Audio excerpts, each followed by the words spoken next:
Flight N-76 जहाज जो गिर कर भी न गिरा, एक जहाज जो आसमान की बुलंदियों पर उड़ रहा हो और अचानक उसके इंजन बंद हो जाए। 300 पैसेंजर, 12 क्रू मेंबर और एक पायलट जो पिछले 6 महीने से छुट्टी पर था और उस दिन ड्यूटी पर सिर्फ किस्मत से आया था। यह फ्लाइट N-76 की कहानी, वो परवाज़ जो गिरने वाली थी मगर बच गई। 30 मार्च 2019 फ्लाइट N-76 इस्तांबुल से लंदन जा रही थी। उसमें एक खास मुसाफिर मौजूद था, तुर्क अरबपति करीम अर्दाम, जिसका जहाज़ बनाने वाली कंपनी में करोड़ों का शेयर था।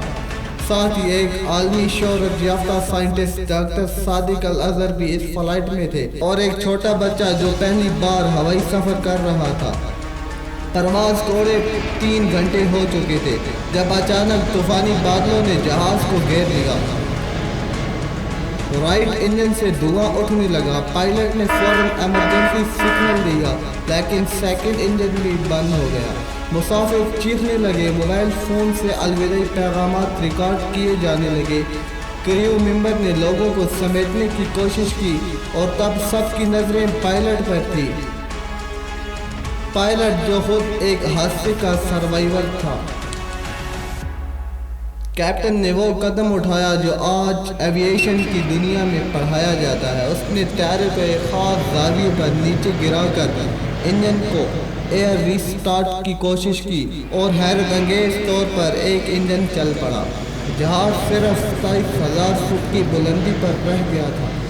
नीचे एक छोटा ज़रई मैदान था। जहाज ने बेली लैंडिंग की कोशिश। कैप्टन ने इंजन की थोड़ी सी पावर और हवा के दबाव से जहाज को ज़मीन पर स्लाइड करके उतार लिया। कोई जानी नुकसान न हुआ। बच्चा, साइंसदान, अरबपति सब बच गए और अगले दिन की सुर्खियाँ थी फ्लाइट N-76। कभी कभी इंसान की अकल, हौसला और ईमान मशीनों से जीत जाता है और एक कौम, एक कहानी, एक बचाव तारीख में लिखा जाता है। अगर आपको ये वीडियो पसंद आई है तो आप हमारे YouTube चैनल फैक्टोनरी सब्सक्राइब करना मत भूलिएगा।